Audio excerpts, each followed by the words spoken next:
Good afternoon and welcome back to the One Celtic Fans View. Celtic are on the cusp of making a massive announcement when it comes to football department at Celtic, and not only that, but transfers. As you remember back to March when Celtic parted ways with the one and only Mark Lawwell, yes, Peter Lawwell's son, as the head of recruitment. It went into this summer without an actual head of recruitment, which asked a lot of fans is when are we actually going to bring someone in? Well, Celtic are about to unveil Paul Tisdale. It's been announced by media down south. He is coming in to revamp the club's football operations. Now you're going to say, who is Paul Tisdale? He's a former Exeter City boss.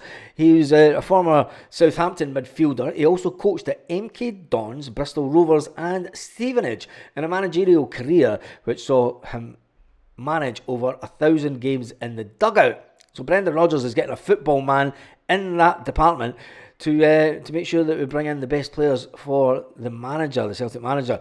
Obviously, when Mark Lawwell and Joe Dudgeon left Celtic back in March, we've not had anyone in the football department that could answer any questions. But we've done okay with Brendan Rodgers taking care of it this summer.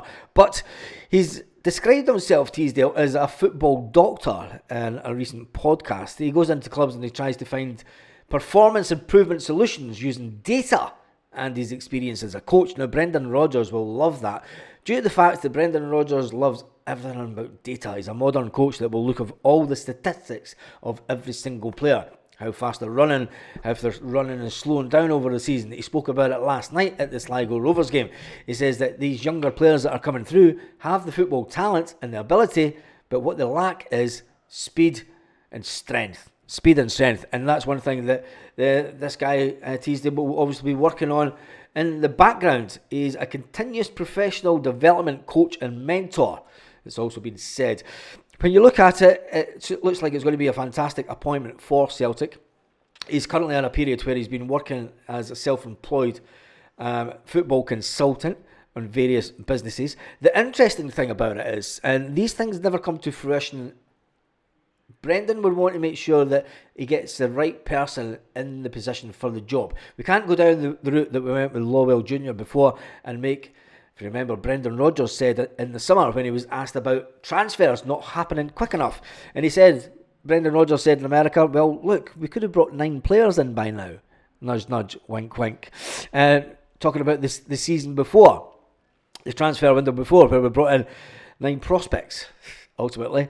He doesn't want to do that. So, the good thing about it is Brendan is getting a guy that has experience, and who also missed the England and Netherlands game during 2024. Why? Because he was taken in the match between Queen's Park and Celtic. So it tells you that this has been something that's been ongoing for a few months, and Celtic are finally ready to make the announcement, which is fantastic. We finally have a head of recruitment coming in the door. Will it make Celtic better? This is the question. And will Brendan Rodgers have one of his mates? I don't know if they are mates. There's no correlation between them having worked together in the past anywhere that I could find. But Teasdale said that he's been delighted to be linked with the Celtic job, and there's obviously, it's been going on for a few months. And if you remember also that Gordon Strachan was employed by the one and only Dom Mackay in a similar role for a 3-month period. Well, he looked at the B team and the women's team and everything like that, and that's when they made changes to that. So it'll be interesting. It's all good news for Celtic as far as Celtic is concerned. Anyway, have a fantastic day, Celtic fans all around the world, and I shall see you on the next live.